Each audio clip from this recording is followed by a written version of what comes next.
சீரியல்களின் full எபிசோடுகளை Sun டிவியில் ஒளிபரப்பான உடனே எக்ஸ்க்ளூசிவாக சன் நெக்ஸ்டில் மட்டும் ஃப்ரீயா பாருங்கள். உங்க மேல இருக்க கோவத்தெல்லாம் மறக்காம இருக்கணும்னா இந்நேரம் மலை அளவுக்கு கோவம் இந்த வீட்டுக்கு முன்னாடி குவிஞ்சு கிடக்கும். என்ன செய்யறது? பொண்ணா பிறந்துட்டா எல்லாத்தையும் அப்பப்ப மறந்துதான் ஆகணும். இல்லனா வாழ வந்த இடத்துல உங்க கூட எல்லாம் எப்படி குடும்பம் நடத்த முடியும்? இப்ப எதுக்கு நீ பொண்ணு ஆணுன்னு பிரிச்சு பேசிட்டு இருக்க? அப்படின்னா நான் உன்னை கொடுமைப்படுத்துறேன்னு சொல்றியா? அப்படியெல்லாம் நான் சொல்லல. இதுவே நீங்க கோவப்பட்டா அதை எவ்வளவு நாள் வேணாலும் இழுத்துக்கிட்டே போலாம். உங்க கோவம் சரியாக எவ்வளவு நாள் ஆனாலும் நாங்க பொறுத்துக்கிட்டு தான் இருக்கணும். ஆனா நாங்க அப்படியா? என்ன கோவம் இருந்தாலும் அடுத்த நிமிஷமே அதை மறந்துட்டு பால் டம்ளர் எடுத்துக்கிட்டு உங்க முன்னாடி வந்து நிக்கணும். சரி சரி, இந்த பாரு, உன்னாலும் எனக்கு நல்லா புரியுது. ஆனா நான் என்ன பண்றது? நான் கோவப்படுற மாதிரி தானே எல்லாமே நடக்குது. எப்பவும் அம்மாவை வீட்டில் தனியாக விட்டு போகக்கூடாதுன்னு உனக்கே நல்லா தெரியும். ஆனால் அதையும் மீறி நீ அம்மாவை தனியாக வீட்டில் விட்டு போயிருக்க. இந்த பாரு, என்னதான் அம்மாவே போகணும்னு சொல்லியிருந்தாலும் நீ போயிருக்க கூடாதுல்ல? எத்தனை தடவை தான் இதை பத்தி உங்ககிட்ட சொல்றது? சரி, ஓகே ஓகே ஓகே, நீயும் அந்த மாதிரி பொறுப்பு இல்லாமல் செய்கிற ஆள் கிடையாதுன்னு எனக்கு நல்லா தெரியும். ஆனால் அப்படிலாம் நடந்ததுக்கு யார் காரணம்னு சொல்லு? உங்கள் அப்பா தானே காரணம். ஆமாம், உங்கள் அப்பா நம்ம வீட்டு சூழ்நிலை தெரிஞ்சும் உன்னை கூப்பிட்றாருன்னா அது தப்பு தானே? நல்ல வேலை எங்கள் அம்மாவுக்கு குணமாயிடுச்சு. அப்படி இல்லாமல் அம்மாவுக்கு ஏதாவது ஆயிருந்தா யார் பதில் சொல்லுவார்? உங்கள் அப்பாவால் எங்கள் அம்மாவை திருப்பி தர முடியுமா? புகழ், இப்ப எதுக்கு பெரிய வார்த்தைலாம் பேசுறீங்க? நீங்க நினைக்கிற மாதிரிலாம் அத்தைக்கு எதுவும் ஆகாது. அந்த மாதிரி இனிமேலாம் பேசாதீங்க. இல்லை, நான் அது எதுக்கு சொல்கிறேன்னா, அதான் உங்கள் அப்பா கிட்ட கோவமாக நடந்துக்க வேண்டியதாயிடுச்சுன்னு நான் சொல்ல வரேன். சரி, ஓகே ஓகே, என் மேலே இன்னும் கோவம் இருந்தாலும் பரவாயில்ல. நீ சொன்ன மாதிரி ஒரு சராசரி பொண்ணா எல்லா கோவத்தையும் மறந்துட்டு என் பொண்டாட்டியா லட்சணமா அழகா என் கூட வந்து உட்காரணும். நான் உன்னை கோயிலுக்கு கூட்டு போய் வேணாம். ஓகே? சரியா?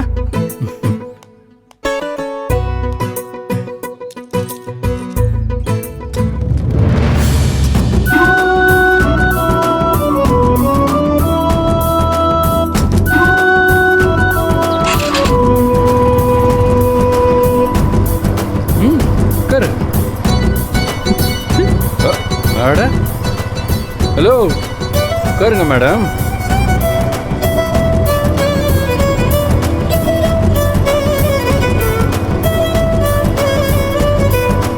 போலாமா?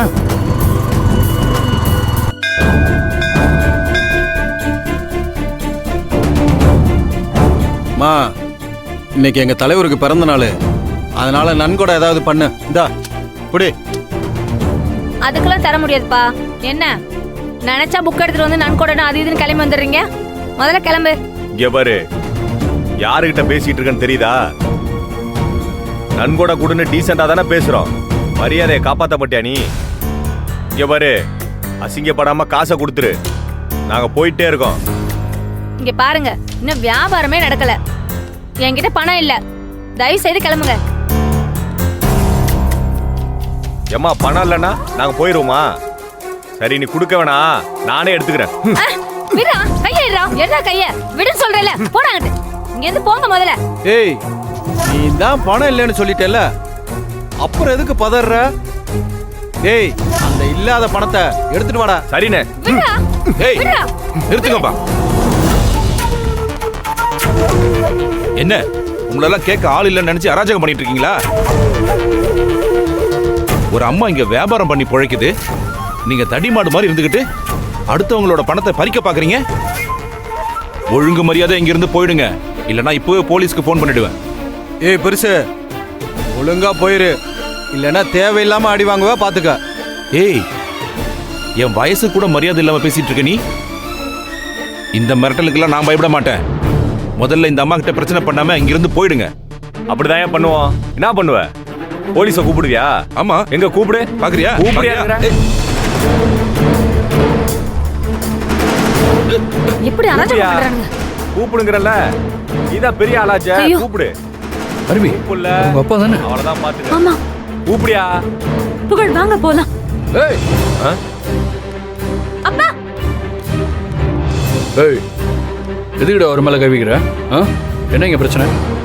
இவனுங்க இந்த அம்மா கிட்ட பணம் கேட்டு தகராறு பண்றானுங்க. அதை தட்டி கேட்டதுக்கு என்னையே அடிக்க வர்றானுங்க. டேய் நாங்க யாருன்னு தெரியாம எங்களே இருந்தாலும் கேள்வி கேட்குறான். அதான் பஞ்சாயத்து பண்ணிக்கிட்டு இருக்கோம். அது இருக்கட்டும், நீ யாரா? நீ ஏன்டா குறுக்க வர்ற? இந்த ஆளுக்கும் உனக்கு என்ன சம்பந்தம் சொல்லு. டேய் உனதானடா கேட்குறாரு. அவர் என் மாமனார். என் மாமனார்ட்ட பிரச்சனை பண்ணா பார்த்துட்டு சும்மா இருப்பேன்னு நினைக்கிறீங்களா? ஒழுங்கு மரியாதை இங்கேருந்து போயிடுங்க, இல்லை நடக்கிறதே வேற. மாப்பிள நான் பாத்துக்கிறேன், நீங்க போங்க. ஏய் ஒழுங்கு மரியாதை அவர்கிட்ட பிரச்சனை பண்ணாமல் இங்கேருந்து போயிடுங்க, இல்லை உங்களுக்கு அவ்வளோதான்.